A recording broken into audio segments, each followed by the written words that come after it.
ایک تو عبد الوہاب صاحب کی قبر کو اللہ نور سے بھر دے، ہم پر بڑے احسانات ہے، ایسا ایک نمونہ ہمارے لیے پیش کیا ہے کہ اس کا ابھی پیش کرنا مشکل ہے۔ ہمارے پیر اعظم شاہ صاحب کے لیے بھی دعا کرو اللہ صحت دے، اس کی باتیں ہمیں کوارٹ میں سناتا ہے کہ ایک موقع پر مشتاق صاحب نے کہا، کس نے کہا کہ مولانا یوسف رحمہ اللہ نے کہا کہ بھائی میرے ساتھ پوری زندگی اس کام میں چلنے کے لیے کون تیار ہے؟ مولانا یوسف رحمہ اللہ نے میرے ساتھ پوری زندگی اس کام میں چلنے کے لیے، یہ پرانے جانتے ہیں مشتاق صاحب بھی معمولی آدمی نہیں تھے، پوری زندگی لی۔ مشتاق صاحب کہتے ہیں میں سوچ میں پڑ گیا، میرے خیال میں ڈبل اے میں بھی تھا اور دنیا کی ڈگری، اور وہ کیا کروں، یہ بات تو نہ سال ہے نہ 7 مہینے ہے، پوری زندگی۔ تھوڑا سوچ کر کے اٹھا، جب اٹھ رہا تو عبد الوہاب مجھ سے پہلے اٹھے تھے، پھر پوری زندگی میں عبد الوہاب کے پیچھے نہیں پہنچ سکتا، پوری زندگی پھر میں نہیں پہنچ، وہ تھوڑا سوچنے کی وجہ سے۔ تو عبد الوہاب صاحب ایک میں نے خود سنا ان کانوں سے، مجمع سے ایک بیان میں آپ لوگوں نے یہ آخر 3 سورت قل هو اللہ احد،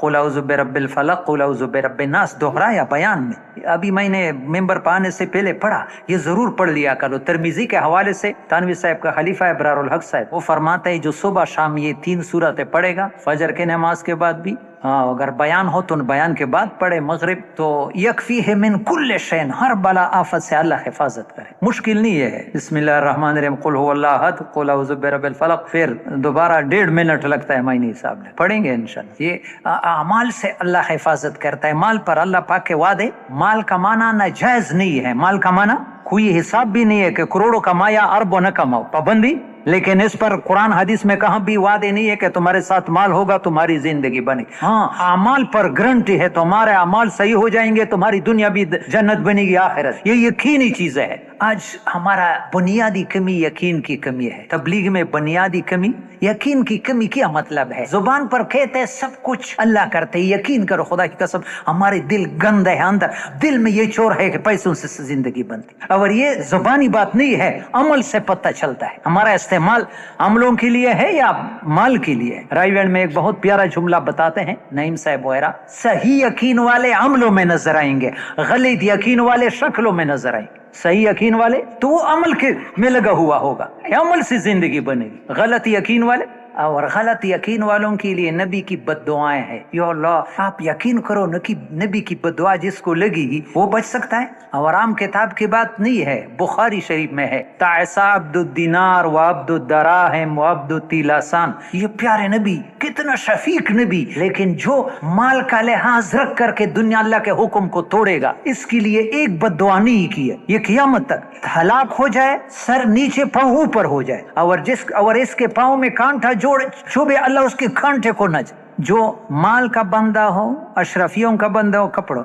مال کے لیے تو کوئی سجدہ نہیں لگاتا ہے، مال کا بندہ یہ ہے کہ اللہ کا حکم آیا، مال آیا، مال کو لیا، حکم کو چھوڑا، حکم کو چھوڑا، اگر حکم پورا کرتا ہے مال چلا جاتا ہے، مال نہیں چھوڑ سکتا ہے، حکم چھوڑ سکتا ہے۔ ایسے آدمی کے پیچھے حضرت محمد صلی اللہ علیہ وسلم کی بد دعائیں ہیں، یقین کرو ساری زمین سونے کا بن جائے، یہ پریشانیوں سے بچ سکتا ہے۔ یہ اللہ سے مانگنا بھی ہوگا، یا اللہ تو ہماری دلوں کو صاف کر دے، ہماری یقینوں کو صحیح کرے، محنت بھی دعا بھی۔ یقین بننے کے 2 راستے ہیں، ایک تو ابھی لگا ہے بزرگ ہمارے روزانہ نفی اسبات کے دعوت و غذا کے طور پر، دوا کے طور پر نہیں ہے، دعوت جو ہے وہ غذا ہے، دوائی تو آدمی بیمار نہیں ہوتا ہے، مہینوں بھی نہیں کھاتا ہے، غذا چھوڑتا ہے، غذا تو روزانہ کھاتا ہے، کتنے وقت کھاتا ہے، جسم کو غذا نہ ملے تو استغفار بھی کرو میرے پیارے بھائی۔ میں نے خود کتاب میں دیکھا ہے دن میں 2 دفعہ کھانا اسراف میں داخل ہے، ہم 3 مرتبہ کھاتے ہیں اور اس کو گناہ بھی نہیں سمجھتے، اور اسراف والے اللہ کے ناپسندیدہ لوگ۔ حضرت عائشہ صدیقہ معرف القرآن میں کہ میں نے دن میں 1 دفعہ 2 مرتبہ کھانا کھایا، معرف القرآن عام تفسیر نہیں ہے، نبی علیہ السلام نے فرمایا اے عائشہ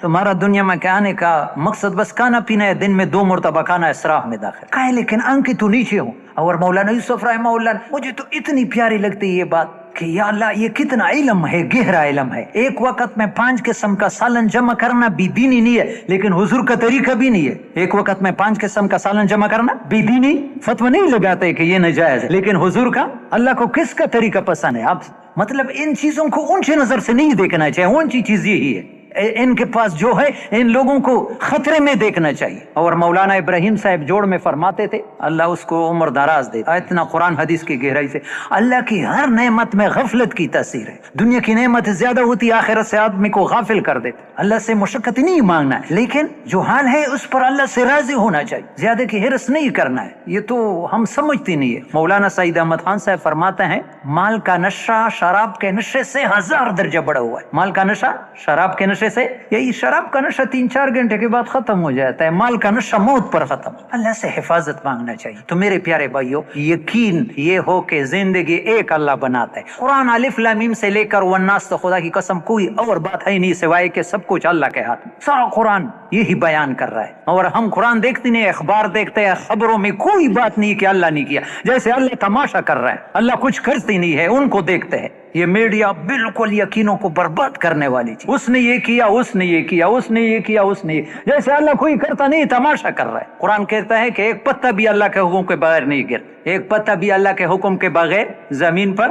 یہ میں نے کہا مذاکرہ ہے, بھول نہ جاؤ, بہت پیارا جملہ ہے, میں نے کتاب سے لکھا, بہت پیارا, بہت, مجھے تو بہت پیارا لگتا ہے. امام رازی مجدد, بہت بڑے تفسیر کبیر کے مصنف ہیں, پہلے زمانے کے عالم ہیں, فرماتے ہیں انسان جب بھی, امام رازی فرماتے ہیں انسان جب بھی اپنے معاملات میں اللہ کے اوپر بھروسہ رکھتا ہے, انسان جب بھی اپنے معاملات میں کس پر بھروسہ رکھتا ہے, تو راستہ کی تمام مشکلات حل ہوتی جاتی ہے, راستے کی تمام مشکلات. لیکن جہاں غیر اللہ کا تصور ذہن میں ابھرا, غیر اللہ کا تصور کہ غیر میرا کام بنائیں گے, بس وہی سے پریشانیوں کا سلسلہ شروع ہو جاتا ہے. لیکن جہاں غیر اللہ کا تصور ذہن میں ابھرا, سوچتا ہے فلانی جگہ سے فلانی, بس وہاں سے پریشانیوں سلسلہ شروع ہو جاتا ہے. حضرت عائشہ صدیقہ رضی اللہ تعالیٰ, بخاری میں ہمارے استاد پڑھانے والے, بہت بڑی عالمہ تھی, 2210 حدیث یاد تھی. اور اس کا نکاح نبی علیہ السلام کو, اللہ کے مفہوم ایسے ہے, جبریل علیہ السلام نے ایک شکل میں آیا تھا کہ یہ تمہاری بیوی ہوگی, خود اپنے مرضی سے نہیں کیا, اللہ کے منشا سے کیا ہے. اور امت کو آدھا علم